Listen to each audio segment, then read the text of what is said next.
Olá mulheres, tudo bem com vocês? Eu me chamo Célia, você está no Start Feminino. Seja muito bem-vinda ao nosso canal.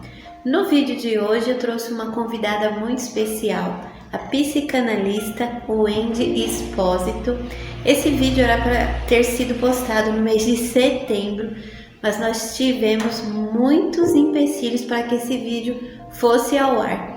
Então, debaixo de muita oração e persistência, nós conseguimos gravar e a Wendy está aqui trazendo para vocês algumas informações sobre o mês de setembro, que é o Setembro Amarelo, apesar desse vídeo estar sendo postado no mês de outubro, mas vale muito a pena você assistir as informações que a Wendy vai trazer para nós sobre depressão, algumas perguntas, que algumas das minhas amigas fizeram e a Wendy vai estar aqui esclarecendo para nós. Então fique com a gente e se você gostar desse vídeo, não esqueça de curtir, se inscrever e deixe aí um comentário. Vou deixar também o Instagram da Wendy para você começar a segui-la lá no Instagram, tá bom? Então um beijo, fiquem todos com Deus, eu espero muito que você goste desse vídeo e até o próximo vídeo. Tchau, tchau! Olá, meu nome é Wendy Espósito, eu sou psicanalista. Eu queria estar compartilhando um pouquinho com vocês referente ao Setembro Amarelo, que é o mês sobre suicídio, que muitas pessoas falam sobre a conscientização do suicídio. Então eu queria compartilhar um pouquinho sobre esse assunto. O Setembro Amarelo ele iniciou através de um ocorrido que teve em 1994 nos Estados Unidos, onde um jovem tirou a sua própria vida.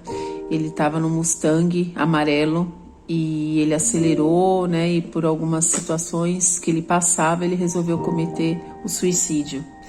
E alguns amigos, no momento do seu enterro, para homenageá-lo, escreveram algumas cartõezinhos, escrevendo peça ajuda, você poderia falar, você poderia ter comentado, porque ninguém sabia exatamente o que aquele jovem estava passando. E desde então começou a existir a campanha sobre a conscientização sobre o suicídio, sobre o que as pessoas pensam, aquilo que elas passam. E aí no Brasil, em 2015, foi iniciada essa campanha aqui também. E mundialmente falando, ela é representada pela cor amarela. E aí as pessoas perguntam o que leva uma pessoa a tirar a própria vida. A pessoa que ela tenta o suicídio, ela não quer tirar a vida dela. O que ela quer é tirar a dor que está dentro dela. É uma dor tão profunda que ela não sabe mais lidar com ela. E aí ela não vê uma saída de como conviver com essa dor. E a única forma que ela acha como saída é tirando a sua própria vida. E os estudos dizem que as pessoas que pensam, que tem esse pensamento de suicida, de morte, elas têm uma vulnerabilidade muito maior, uma probabilidade muito maior, uma vez que ela pensou, dela voltar a pensar novamente. E algumas situações que elas passam, elas não vê saída, Então, assim, às vezes acontece uma situação, ela tenta tirar a própria vida, fica num tempo bem, daqui a pouco ela pensa de novo. Por quê? Porque ela não sabe lidar com essas emoções, ela não sabe achar saída sem ser a morte e acaba cometendo suicídio. E aí eu queria compartilhar com vocês, existe uma diferença entre suicídio e o idealista, que é a pessoa que idealiza o suicídio.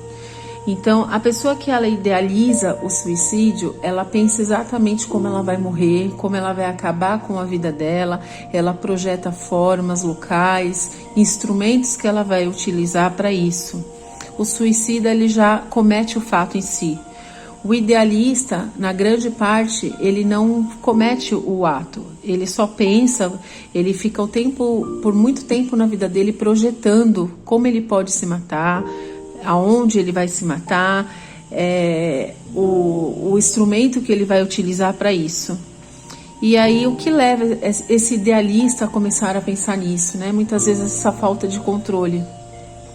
Os estudos mostram que a maioria dessas pessoas que idealizam o suicídio, seu próprio suicídio, ele está passando, muitas das vezes ele passa por um momento de depressão, ansiedade e estresse, né? A gente tem que considerar o estresse, que hoje é o maior motivo assim dos suicídios, uma das maiores causas de suicídio que está acontecendo, são pessoas que estão extremamente estressadas. E os estudos também levantam que a pessoa que ela tem alguém na família, né, às vezes de genética, um pai, um avô, uma avó, uma mãe, que ela é depressiva, ela é diagnosticada com bipolaridade, ela sofre ansiedade, existe uma probabilidade maior de algum membro dessa família também cometer o suicídio, né? Ou até uma pessoa que faleceu por suicídio na família. Então não é comprovado ainda que é uma genética, mas assim, existem estudos que mostram que vão para esse tipo de direção, né? Que as pessoas realmente podem ter uma vulnerabilidade maior. Mas também não quer dizer que o fato de você ter alguém na sua família, você também vai fazer isso. E aí outra situação que também existe a diferença entre a pessoa que ela é suicida, a pessoa que ela é idealista, né? O idealista suicida. Tem a pessoa também que ela é a que pratica a mutilação. Então hoje a gente encontra vários adolescentes, jovens, que elas praticam o ato de se mutilar. E eu queria deixar bem claro para vocês o porquê que elas fazem isso, né? Muitos falam que o adolescente quer chamar atenção, principalmente o adolescente, que é o número maior de pessoas que cometem a mutilação, que é machucar o próprio corpo. Então, tem muitos adolescentes que fazem isso e não é para chamar atenção. Eles fazem isso como uma forma de tirar a dor que eles sentem. Então, da mesma forma que o suicida, ele quer tirar a vida porque ele está sentindo uma dor profunda, o adolescente, ele tem o costume de se machucar nos braços, principalmente, nas pernas, de se cortar. E essa dor dele é tão profunda que ele busca fazer o quê? No momento que ele está se cortando, que muitas vezes ele chega a ver até o sangue, ele foca, aquele momento ele está focado naquela dor do corpo, física, e ele tira um pouco o foco daquilo que realmente ele não para de pensar e que traz tanta tristeza, tanta angústia, tanta mágoa, tanta dor. E eu conheço um adolescente que ele fazia, assim, as pessoas geralmente usam muito a faca, né, estilete, tem pais que ficam espertos com o uso disso dos adolescentes, mas tem adolescentes que vão muito além. Tem um caso de um adolescente que ele usava uma pedra de gelo e jogava no próprio corpo. E às vezes podia estar num dia bem frio e ele fazia isso. Por quê? Porque a dor da queimadura do gelo era tão grande como qualquer outra coisa que ele pudesse usar.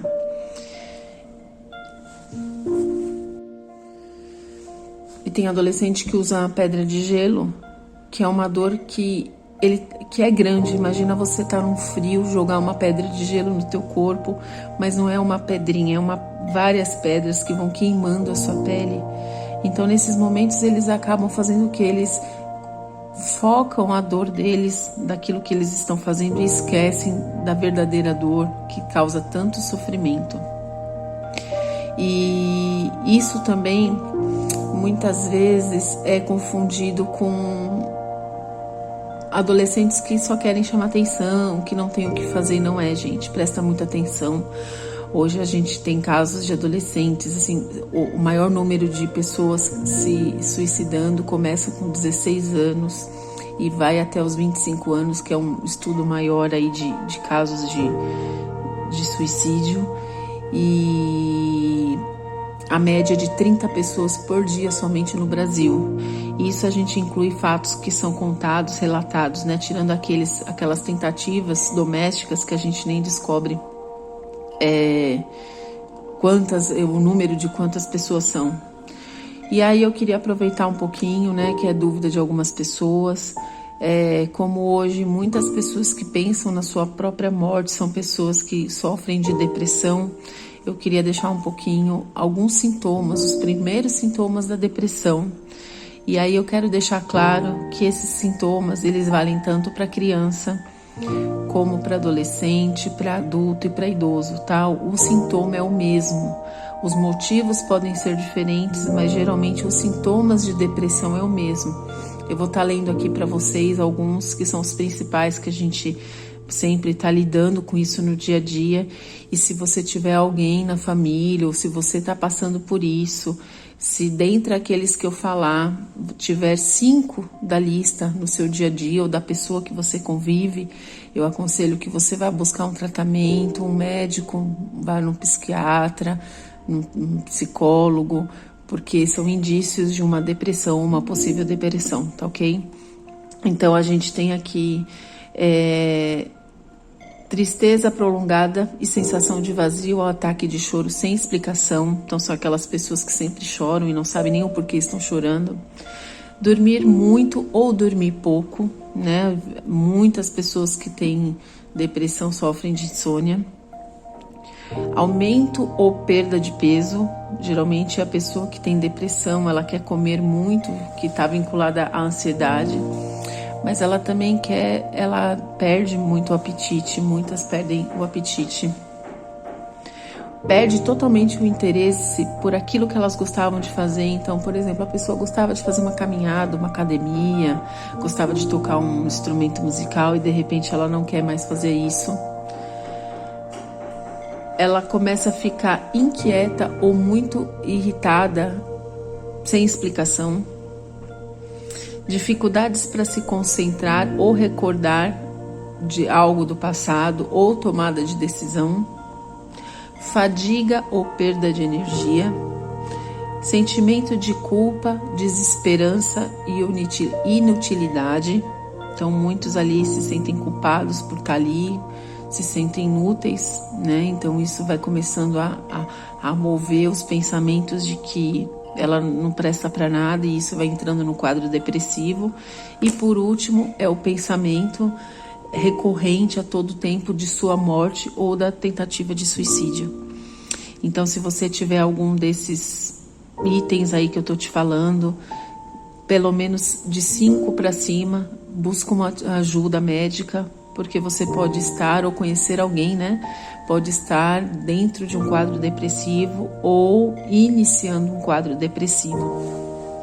E eu gostaria de colocar para vocês o seguinte: muitas pessoas confundem que a pessoa que ela é, por exemplo, uma pessoa usuária de droga, uma pessoa que é alcoólatra, ela busca, tipo, é como se as pessoas generalizassem que ela vai buscar o suicídio dela. E na verdade não. O que acontece?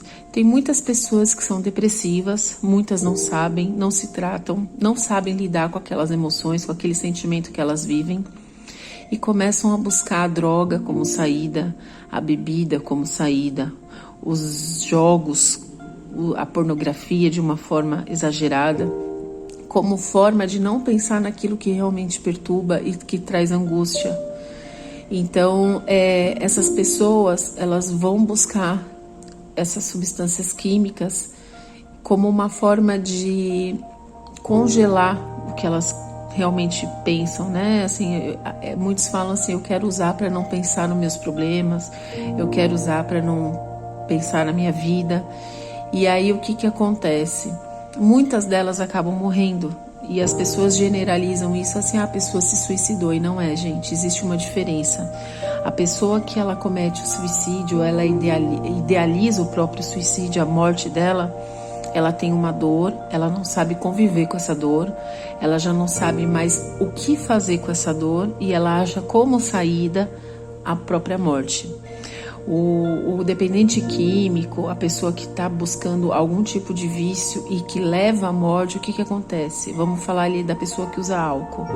Ela bebe tanto que ela pode morrer, mas ela não foi buscar a morte dela, ela foi buscar o prazer dela. Então essas pessoas, elas buscam o próprio prazer de uma forma sem controle, o tempo todo. Quanto mais eu bebo, mais eu quero beber, quanto mais eu uso droga, mais eu quero usar. Uma forma de evitar de pensar naquilo que ela não quer pensar, mas também de trazer o seu próprio prazer. e muitas delas acabam tendo uma overdose, algum tipo de problema aí que leva à morte. Então ela não é colocada como uma pessoa suicida. Ela foi atrás do desejo dela e por ir atrás tanto desse desejo, ela acabou morrendo, tá? Então eu queria que ficasse bem claro isso para vocês, porque muitas pessoas acabam confundindo. Geralmente a pessoa que tem depressão, ela vai beber, ela vai usar uma droga e ela vai cometer o suicídio. Não é assim. Alguns cometem o suicídio mesmo, mas nem todos. Então a gente não pode generalizar.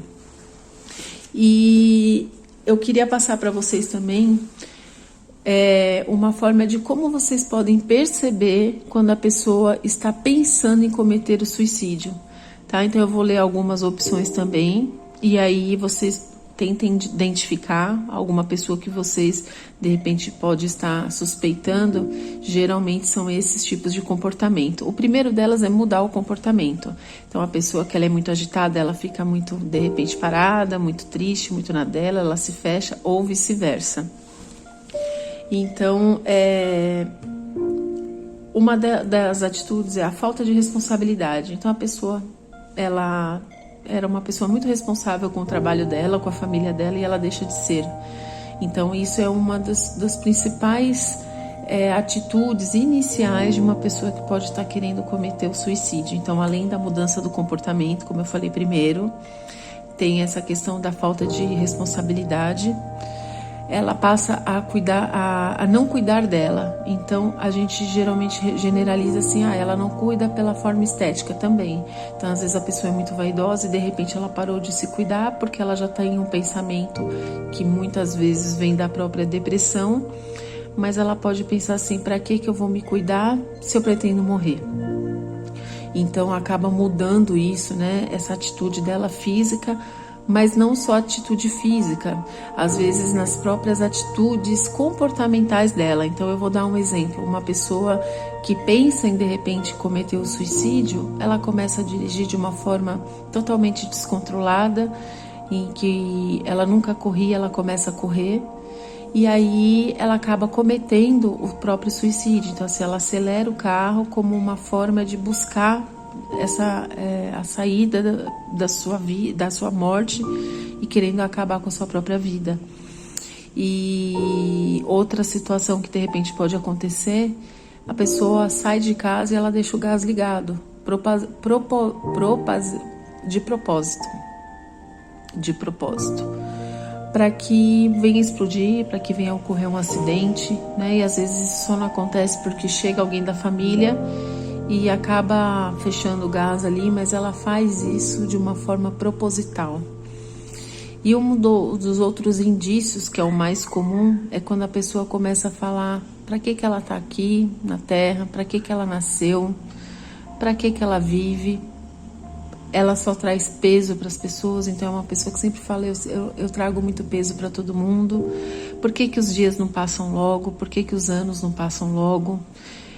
São frases que geralmente começam a acontecer no pensamento de um idealista suicida. E aí é onde a gente deve acender uma lampadinha e ficar esperto, porque muitas dessas frases a pessoa usa sem estar acontecendo nada. Então não é uma situação que de repente ela fala assim, eu sou inútil. Não, realmente ela fala do nada e muitas vezes elas nem terminam a frase. E aí a gente começa a ficar alerta, porque realmente ela já está começando a querer pelo menos idealizar sua própria morte. E aí eu queria deixar para vocês o seguinte, em caso de idosos, tanto o idoso, o adolescente ou o adulto, cada um tem a sua ferida. Geralmente as feridas vêm de uma depressão, de uma ansiedade, ou vem de uma situação de muita dor. E eu costumo dizer que depressão, né, vamos falar de uma forma bem clara para que todo mundo entenda, a depressão, ela é um excesso de passado. É uma pessoa que ela não conseguiu se curar do passado, né? Ela tem dores do passado, ela pensa o tempo todo no passado, ela tenta voltar ao passado para tentar viver de uma outra forma. E aí é onde a gente generaliza e fala que depressão é o excesso de passado. Assim como também a ansiedade é o excesso de futuro. Então a pessoa ansiosa, ela sofre muito pelo que vai acontecer, se vai acontecer, como vai acontecer, o que eu vou fazer. Ela quer ter o controle de algo que ainda nem aconteceu. Então a gente generaliza isso aí falando que a depressão é um excesso de passado e a ansiedade é um excesso de futuro. E aí a única diferença que tem, de repente, que as pessoas perguntam como identificar um idoso com pensamento suicida, idealizando o seu suicídio, ou por qual motivo que o idoso faria isso. Muitos deles, eles chegam num patamar na vida deles, isso independente da sua vida financeira, independente de qualquer coisa, eles chegam num patamar de tipo assim, para que eu estou ainda vivendo? Eu não tenho mais nada, eu sou inútil.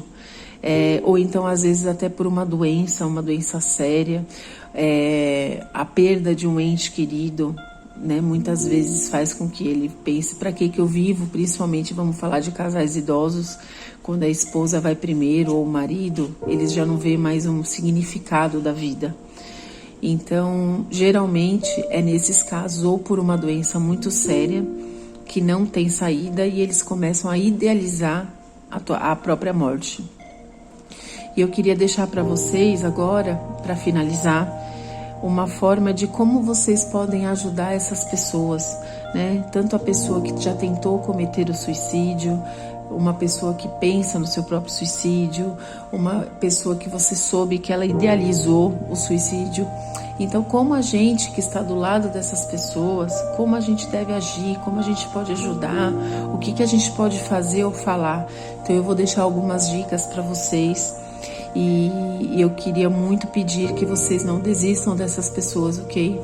Existe primeiramente um número que é o número 188, que é do Centro da Valorização da Vida. Esse número é um número que está 24 horas disponível para as pessoas que pensam em suicídio ou tentaram. Elas podem ligar somente para desabafar. Então são voluntários que estão ali prontos para atender esses tipos de pessoas, tá? Então, de repente vocês podem direcionar essas pessoas a ligarem, se elas não quiserem falar com ninguém na família, de repente fazer o contato nesse número 188. A primeira coisa que a gente tem que fazer é o seguinte, nunca dizer que a gente entende a dor, sabe o que ela está sentindo, porque a gente não sabe. Por mais que de repente a pessoa esteja vivendo uma história parecida com a sua, que foi dolorida, a gente não sabe a dor dela. Cada um tem uma dor, cada um de nós tem uma forma de sentir dor. Então a gente não pode falar que sabe. O primeiro passo é esse, não dizer isso. O segundo é você dizer que está ali, que você está com ela. Você não pode julgar, você não pode questionar, nunca comentar assim, mas por que você foi fazer isso? Você tem tudo para ser feliz, você tem casa, você tem carro, você tem um bom emprego, uma boa família. Gente, as pessoas que pensam nisso, a dor dela, a angústia delas não é algo de objeto, entende? Assim, não é palpável. Então você compara a dor dela com algo palpável, com algo que se compra, com algo que se conquista, e não é assim. Então a gente nunca deve rebaixar ou menosprezar essa dor num comentário de repente falar para que você fez isso. A gente não tem que julgar, a única coisa que a gente tem que fazer é perguntar se você pode fazer alguma coisa ou escutar.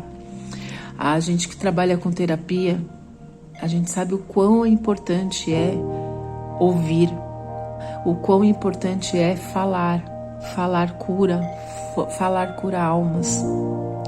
E eu costumo falar que eu, como cristã, eu falo que a gente conhece a palavra de Deus pelo ouvir.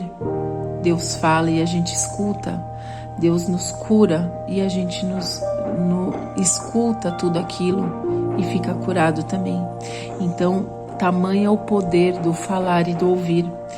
E aí, em Tiago 1,19 diz assim: meus amados irmãos, tenham isto em mente, sejam todos prontos para ouvir, tardios para falar e tardios para irar-se. Então, desde a Bíblia, desde a época de Jesus já ensinava a gente o quão importante era escutar. Então escute essa pessoa, não fale nada para ela, só escuta. Às vezes você só ouviu por que ela fez aquilo, ou tentar entender, ou perguntar. Às vezes a gente pode chegar nela, dependendo do caso, falar por que você quis fazer isso. Eu não vou dizer se você tá certo ou se você tá errado, eu só quero escutar. E de repente a sua forma de falar faz com que ela se abra e a cura comece a acontecer, tá bom? E aí, uma das coisas principais, né, independente da situação, independente da idade, primeiro, dar amor para essa pessoa, porque ela já está num ponto que ela não se ama mais. Então, dar um amor, dar um afeto, acolher essa pessoa e tentar de todas as formas falar: vamos no médico, vamos buscar um psiquiatra, um psicólogo. Às vezes o psiquiatra, o psicólogo, ele é uma pessoa não tão acessível para alguns casos. Um próprio clínico geral pode ajudar, mas sempre fazer com que ela queira estar indo nesse médico. Aí você pode perguntar assim: Wendy, mas você não sabe, eu já tentei várias vezes e a pessoa não vai, o que eu faço? Você pode oferecer de repente: então você não quer ir? Vamos ligar para o especialista, vamos tentar conversar. Ou eu falo por você, você fica do meu lado, depois você fala. Ou então falar para a pessoa assim: vamos fazer aquilo que você achar melhor. Tenta ouvir essa pessoa, ok? Mas não desiste, não desiste. A gente não pode desistir dessas pessoas. Vamos lembrar, a pessoa que pensa no suicídio, ela não quer tirar a vida dela. A gente não pode ser uma pessoa que julga e falar: deixa acabar com a própria vida. Não, ela só quer tirar uma dor que ela não sabe como. E aí, uma das maiores provas que a gente pode conseguir é essa pessoa que tenta cometer isso, mas não quer ajuda de jeito nenhuma, seja uma ajuda psiquiátrica, uma ajuda psicológica. A gente fala o seguinte: então é o seguinte, olha, já que você não quer, eu vou buscar esse especialista. E isso traz um espanto para a pessoa. Porque eu quero me matar e é você que vai buscar o médico? Sim, eu vou buscar o médico como uma prova para mim aprender como te ajudar. Você mostra uma prova de que você realmente quer ajudar e ir buscar essa ajuda, porque muitas pessoas não sabem lidar com isso, tá? Então isso são formas de você poder ajudar uma pessoa sem desistir dela. E eu queria muito que as pessoas não desistissem, porque ninguém merece passar por isso, né? Quem somos nós para tirarmos a nossa própria vida? Então é isso, gente. Eu só queria deixar um pouquinho assim do meu conhecimento para vocês em relação ao suicídio. Gostaria que vocês pensassem um pouquinho, às vezes se tem alguém aí do lado, alguém que você conviva, se essa pessoa está passando por alguma dificuldade, não julga, tenta entender que é uma dor, não quer chamar atenção, ela não é egoísta. Muitas pessoas falam: essa pessoa é egoísta, ela não pensa no pai, ela não pensa no filho. Não, ela tá tão angustiada, ela tá com um buraco tão grande dentro dela que ela só quer tirar isso, tá bom? Então, gente, é isso. E aí eu queria, para fechar, quando alguma pessoa fala assim: eu não sei se vale a pena, eu não sei se eu deveria estar ajudando essa pessoa, eu quero fechar aqui para vocês um ensinamento de Deus que também está na Bíblia, em Gálatas 6:2. Deus fala assim: levem os fardos pesados um dos outros e assim cumpram a lei de Cristo. Então, do que vale a gente estar aqui e não fazer exatamente aquilo que Jesus ensinou para nós? Tá bom, gente? Eu espero poder ter ajudado um pouquinho, e caso alguém precise, minha página é @wendy.psico. Pode me chamar lá e eu vou estar respondendo as mensagens, tá bom? Deus abençoe e obrigado por terem me ouvido. Um beijo.